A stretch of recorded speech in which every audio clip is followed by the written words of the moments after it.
Je m'appelle Emmanuelle Laborie, je suis directrice d'IVT depuis 18 ans. IVT, je connais cette structure depuis que je suis toute petite.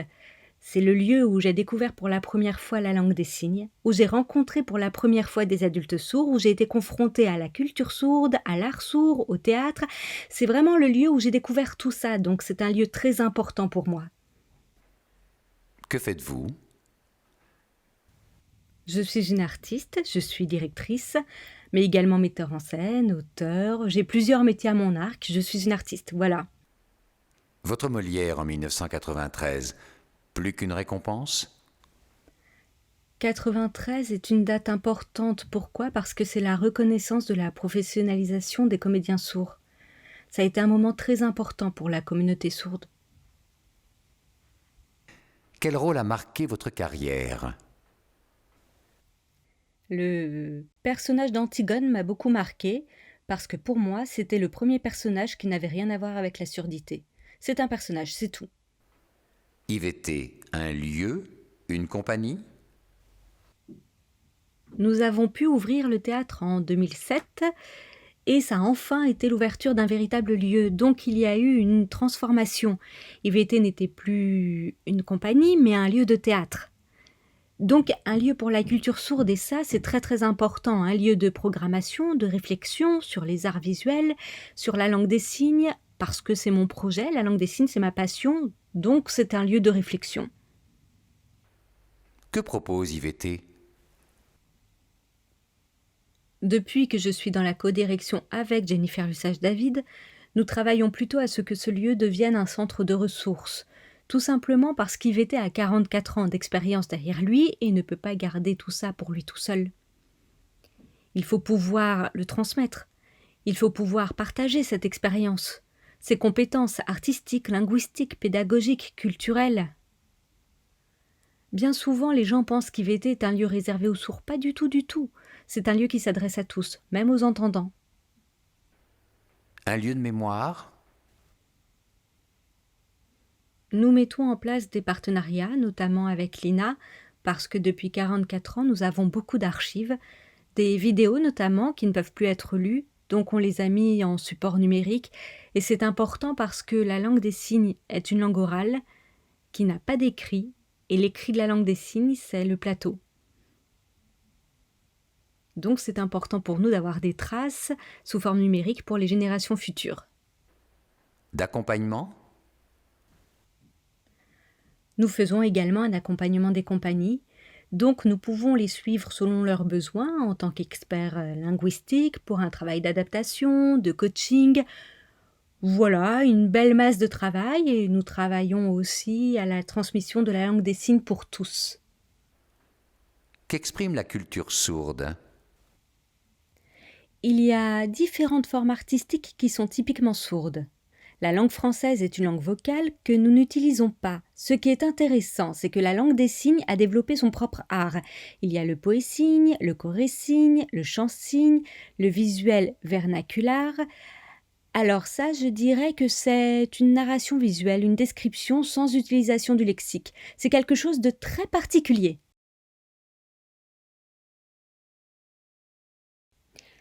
Je suis chansigneuse. Je ne traduis pas des chanteuses, je suis chansigneuse. Je suis accompagnée d'un groupe qui s'appelle le Delano Orchestra. Dans le chant-signe, ce ne sont pas les mains qui sont engagées. Il faut vraiment qu'il y ait l'implication de tout le corps. Et c'est vrai que sur scène, on voit le corps en entier. C'est pas comme au cinéma où on va jouer avec les plans, les gros plans, etc. Non, sur scène, on voit vraiment l'artiste intégralement. Et c'est une proposition artistique. Le public, lui, entend des mélodies des chansons qu'il connaît et il voit la proposition en chant-signe. Donc c'est une proposition artistique visuelle. Artiste et surdité, quels enjeux? Eh bien, tout va dépendre de chacun. Il y a ceux qui résistent, qui se battent jusqu'au bout, qui réussissent, mais il y a aussi ceux qui abandonnent en cours de route. Le plus difficile, en fait, c'est au niveau des formations, parce qu'il faut pouvoir se former. Or, les centres de formation ne sont pas du tout prêts à accueillir des personnes sourdes.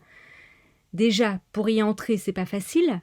autant pour les personnes normales, je dirais, parce qu'il y a des concours, etc. Mais là, en plus, pour les personnes sourdes, il faut se battre pour obtenir un budget, pour avoir un interprète. Et c'est pas aux étudiants de faire ça.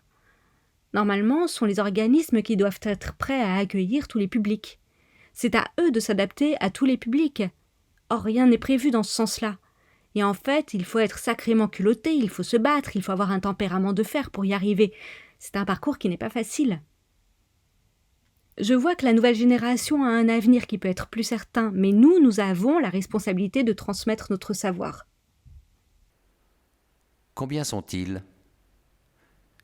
Alors, les artistes, tous genres confondus, que ce soit des peintres, des artistes, comédiens, metteurs en scène, je dirais à peu près une centaine.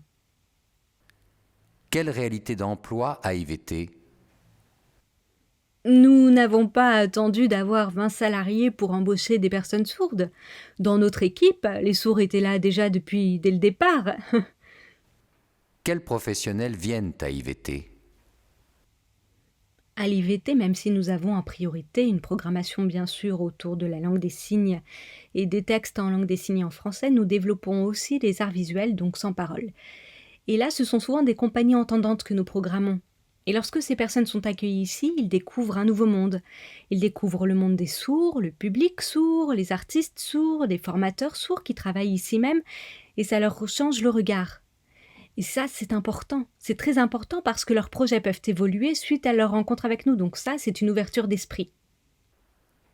Audience développe le vivre et travailler ensemble. Essentiel? Oui, oui, c'est très important. Très important. Parce que ce sont des propositions sur des débats ou des échanges et on ne peut pas en exclure une certaine catégorie de personnes. C'est pas logique. Tout le monde a sa place. Tout le monde doit pouvoir participer à ces débats, à ces échanges. Il y a certaines personnes qui ne peuvent pas s'exprimer et de voir qu'il y a des moyens possibles, ça leur libère la parole. Oui, oui, c'est essentiel. Se former à la LSF à IVT quand on est en lien avec les publics, possible? Oui, nous avons des formations, notamment celle qui s'appelle « Les sourds, mieux les connaître pour mieux échanger » où Jennifer Lesage-David intervient. Dans cette formation, il y a une partie historique de la communauté sourde, de l'évolution de la langue des signes et de la place de la langue des signes en France, parce que c'est très différent de pays en pays. Ici, il est vraiment question de la situation en France. Et Jennifer parle également de la culture. Nous avons aussi développé le réseau des théâtres intéressés par la langue des signes et qui veulent pouvoir s'adresser à un public sourd. Donc là, nous avons mis en place ce réseau pour expliquer comment intégrer la langue des signes dès le départ et aussi comment travailler avec des artistes sourds. Accompagner le travail avec un collaborateur sourd est aussi proposé? S'il s'agit d'une entreprise ou d'un metteur en scène, en fait, on fait du sur-mesure. Quel est le projet ? Si des personnes veulent travailler avec des comédiens sourds et ne savent pas comment organiser un casting, nous pouvons l'organiser pour eux. C'est-à-dire que nous avons ici un fichier avec tous les comédiens sourds de France et tous les techniciens, donc nous pouvons proposer ce service. Un mot pour conclure?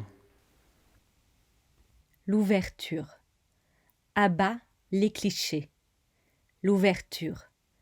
Regardez la langue et pensez que cette langue, elle peut faire changer vraiment les points de vue et ouvrir la vision des choses. Et on peut aller très très loin.